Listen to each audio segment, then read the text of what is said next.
Amados e queridos irmãos, graça e paz. Vocês vão ver sempre estampado no rosto dos da graça de Deus um sorriso. Ou então uma face assim alegre, feliz. Porque nós da graça de Deus fizemos uma grande descoberta. Nós nos livramos do sistema religioso. Este sistema que aprisiona, esse sistema que algema as pessoas, esse sistema que impõe sobre as pessoas fardos, normas, regulamentos, esse sistema que controla as pessoas de modo que elas não têm liberdade. E evangelho é liberdade. Não é uma prisão. Mesmo que lá os que ainda estão dizem, que são libertos, que são livres. Mas na verdade não são. Porque seguem ou vivem na prática de tudo quanto o Cristo Nazareno fez. Eles ainda não entenderam que o Cristo Nazareno, ele veio com dois propósitos, com duas finalidades. Primeiro, vim para cumprir a lei. Segundo, vim para buscar e salvar as ovelhas perdidas da casa de Israel. E ele fez isso. Ele cumpriu. Morreu e ressuscitou. Hoje ele é Espírito. É o Cristo ressurreto. É o Cristo ressuscitado que a religião sempre escondeu para nós.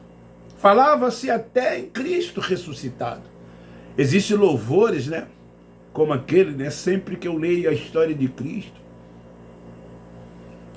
E outros, lindos louvores. Mas não tem nada a ver com a letra. E aí então nós ficamos ali debaixo desses fardos, sob os preceitos dos homens e cumprindo rudimentos, praticando cerimoniais, seguindo uma lista do que se deve fazer e uma outra lista do que se não deve fazer. Isso é liberdade? Claro que não. Mas então, queridos, nós somos livres.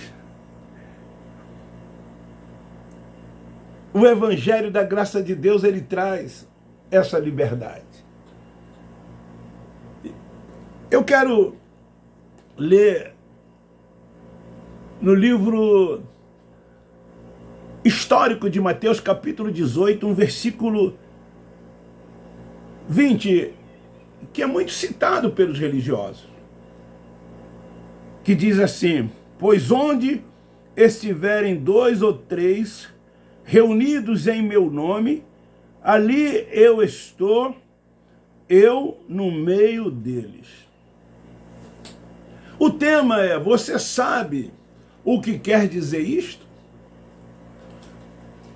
Você sabe o que o Cristo Nazareno, ele quis dizer ao proferir estas palavras? Podemos usar este texto para os dias depois da cruz?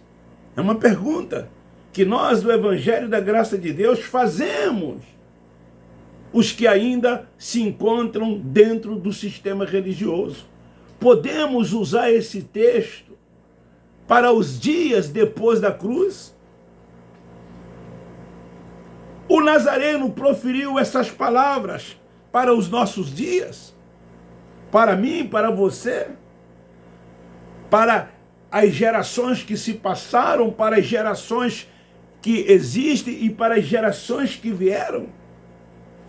Daí eu pergunto, onde habita o Espírito de Deus?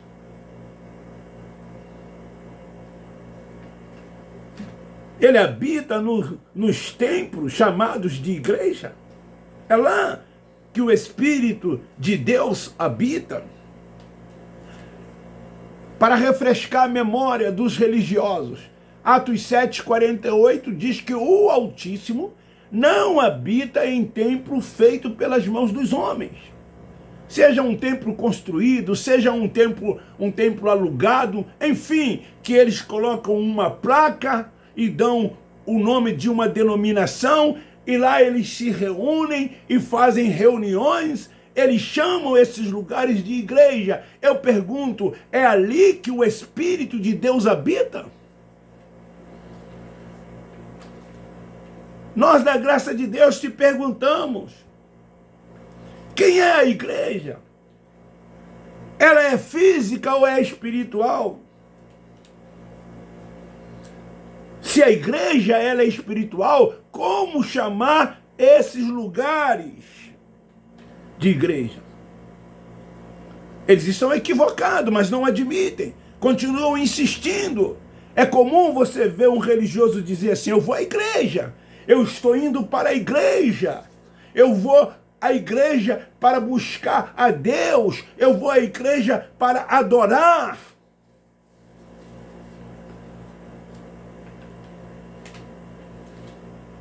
Como ir ao templo para adorar? Eu recomendo vocês a ler João capítulo 4, a partir do versículo 20. Quando aquela mulher samaritana encontra com Cristo Nazareno. E ela então diz ao Cristo Nazareno, pergunta a ele, aonde devemos adorar? No templo? Nos montes? Os nossos pais nos diziam ou nos dizem que deve ser no templo em Jerusalém, ou nos montes. Jesus não questionou aquela mulher quanto o que ela falou, porque o templo ainda estava de pé. E a lei mandava assim que fosse ao templo para adorar. Mas ele recomendou àquela mulher, mulher, virá dias em que o Pai, que é Espírito, será adorado em espírito e em verdade.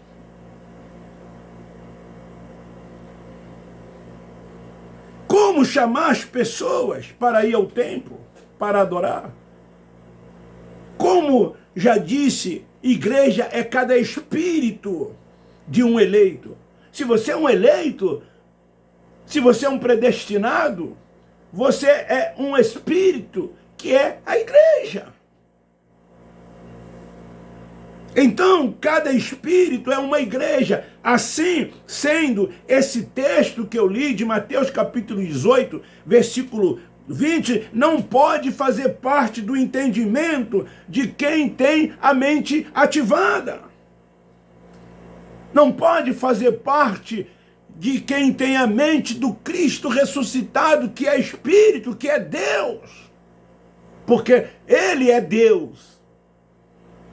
Ele é Deus. Ele é o Pai dos Espíritos. Então nós que temos esse entendimento, não podemos pegar esse texto de Mateus 18, versículo 20, e aplicar nos nossos dias. Mas este texto faz parte da vida dos religiosos, que seguem o Cristo Nazareno, fazendo tudo quanto o Cristo Nazareno fez, quando na verdade eles deveriam apenas crer em tudo quanto ele fez.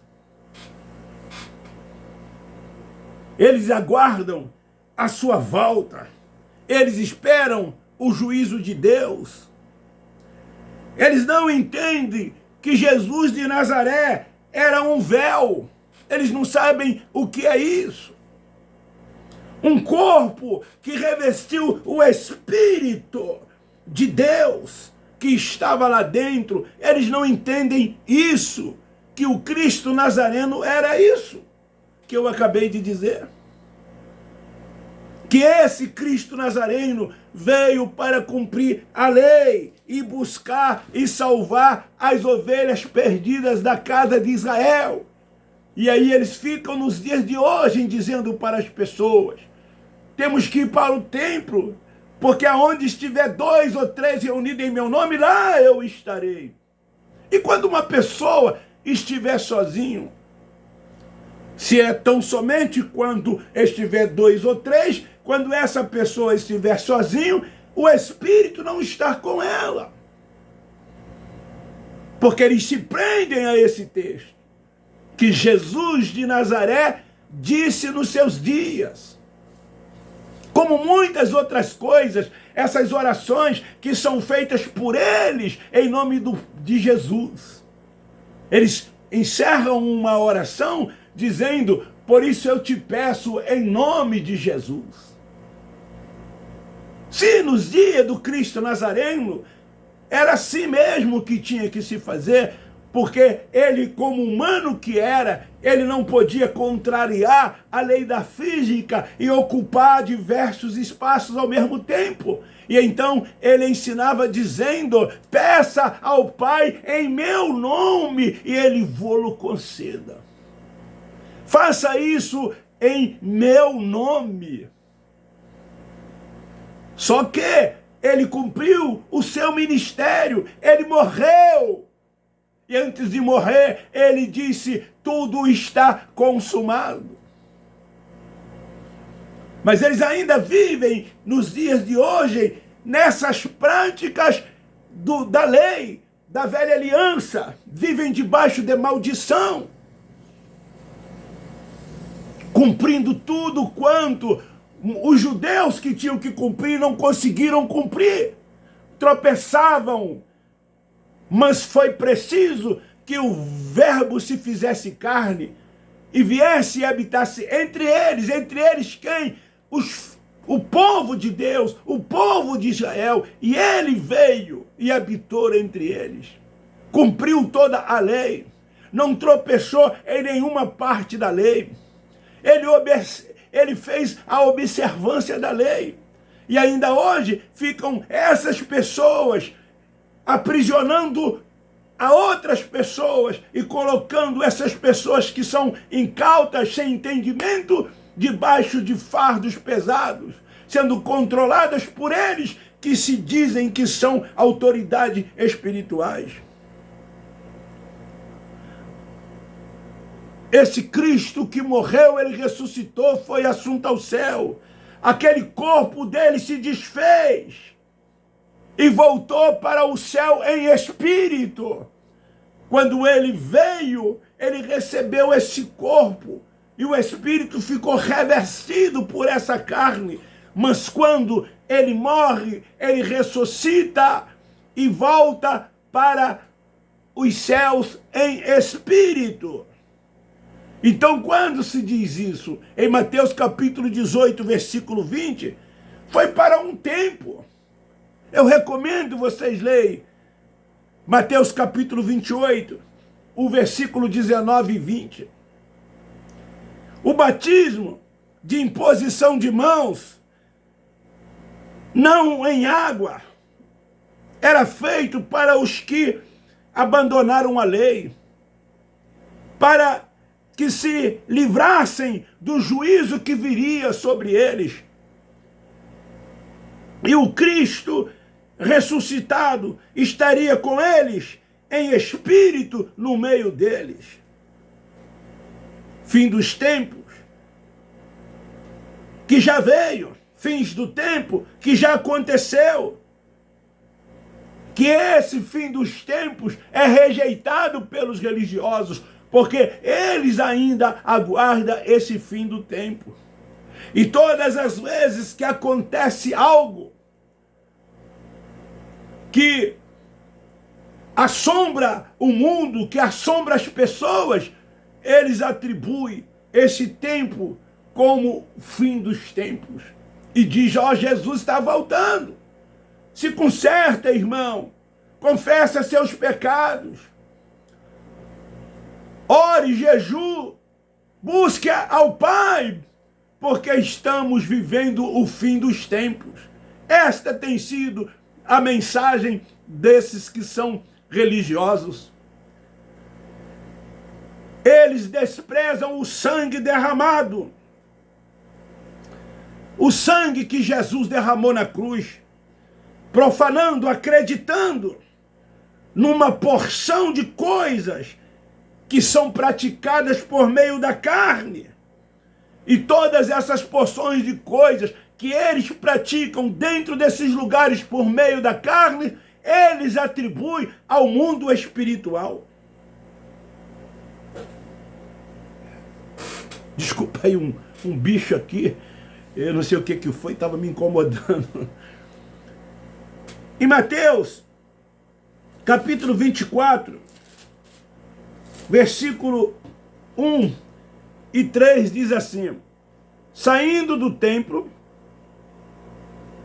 Jesus ia se retirando, quando se aproximaram dele os seus discípulos para lhe mostrarem a estrutura do templo.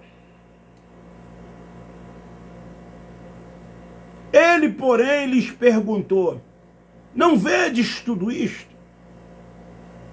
Em verdade vos digo que não ficará aqui pedra sobre pedra que não seja derrubada. Jesus estava se dirigindo a quem? Aos seus discípulos. Então ele dizia para eles: não vede tudo isto? Se referindo ao templo de Jerusalém. Não ficará aqui pedra sobre pedra que não seja derribada. Foi isso que ele disse aos seus discípulos. Então, estando ele assentado no monte das Oliveiras, aproximaram-se dele os discípulos em particular e lhe pediram: dize-nos quando acontecerão estas coisas, e que sinal haverá da sua vinda e dos fins dos tempos. Respondeu-lhe Jesus: acautelai-vos para que ninguém vos engane. Então esse fins dos tempos precederia a sua vinda, como está escrito no versículo 35. Então esses fins dos tempos que ele estava se referindo precederia a sua vinda, porque ele voltaria em quê? Em juízo, como a sua volta foi em juízo sobre aquele mundo de Israel. Mas eles trazem todas essas coisas para os nossos dias, dizendo que ainda vai acontecer, que haverá uma grande tribulação, que a igreja vai ser arrebatada, que Jesus vai voltar e eles vão ver ele nas nuvens. São esses os seus ensinamentos. E eles trazem essas práticas das obras da carne para um mundo espiritual. Então você que é religioso não precisa mais que esse fato aconteça. Não justifica se reunir para que ele esteja no meio de 2 ou 3 reunidos ou mais. Jesus falou isso aos seus discípulos. Não foi a mim. Ele não falou a você. Ele não falou aos gentios. Ele ali se dirigiu aos seus discípulos. Mas eles trazem tudo para nós. Eles trazem tudo para os nossos dias. Como todas essas coisas não tivessem acontecido e fosse ainda acontecer. Em Apocalipse, capítulo 21, versículo 3, diz assim: e ouvi uma grande voz, vinda do trono, que dizia: agora o tabernáculo de Deus que está com os homens, Deus habitará com eles, e eles serão o meu povo, e o próprio Deus estará com eles, e será o seu Deus. Ele estabeleceu o espiritual, Que espiritual é esse que ele estabeleceu? A nova Jerusalém. Mas eles, como dizem que o Apocalipse ainda vai acontecer, porque é escatológico segundo eles, então eles ainda aguardam essa nova Jerusalém. Mas para entender essa nova Jerusalém, somente quem tem mente ativada, somente quem tem o entendimento dado e concedido pelo Espírito Santo pode entender todas estas coisas e não ficar na prática de tudo quanto Cristo Nazareno disse para os seus discípulos, disse para os seus ouvintes nos seus dias. Tudo já aconteceu. Por isso que esses livros que eles chamam de evangelho são livros históricos. Ali relatam tudo ocorrido nos dias do Cristo Nazareno. Ora contada por Mateus, ora contada por Marco, por Lucas, por João, como o próprio Apocalipse. Tudo já teve o seu cumprimento. Então, como viver uma liberdade? Essa liberdade em Cristo, essa liberdade que Paulo, da graça de Deus, disse que nós temos se vivermos dentro desses lugares, seguindo homens, na prática dos seus preceitos, cumprindo normas, praticando liturgias, ritos, cerimoniais, ou seja, fazendo todas essas coisas por meio da carne, no intuito de achar que estão agradando a Deus, achando que fazendo todas essas coisas a pessoa vai se salvar, vai ter uma vida mais santa, quando na verdade já são salvos, mas não, por não ter o entendimento, ainda não conseguem se ver salvo. Por isso que lá dentro, ora está salvo, ora está perdido. Por isso que lá dentro desses lugares há sentimentos de culpa. Por isso que eles não têm como alcançar essa visão do Evangelho da graça de Deus.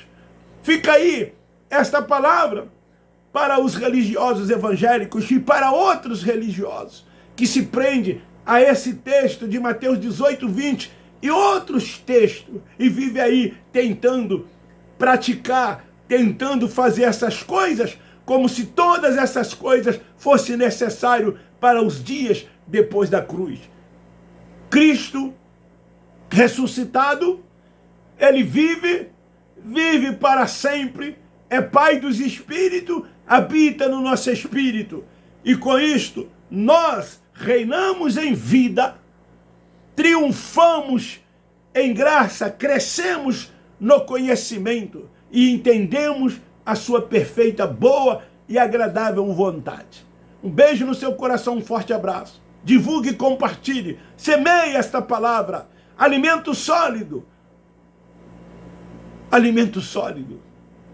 Me ajude a fazer essas mensagens chegarem aos nossos irmãos, que nós tanto amamos. É por isso que eu peço a Deus que me dê prolongamento dos meus dias aqui, mesmo eu sabendo que há uma validade, porque eu quero que esses nossos irmãos, esse é o meu desejo, se liberte, abandone esses lugares, saia de debaixo dos ensinamentos desses homens que se dizem líderes religiosos, que na verdade só sabem acharcar as pessoas, tirar das pessoas, tomar das pessoas, iludir as pessoas. Porque na verdade são essas coisas que eles só sabem fazer para satisfazer os seus interesses e as suas conveniências. Por que nós dizemos assim? Porque hoje nós sabemos o que é ser liberto, o que é ter liberdade, o que é viver em graça.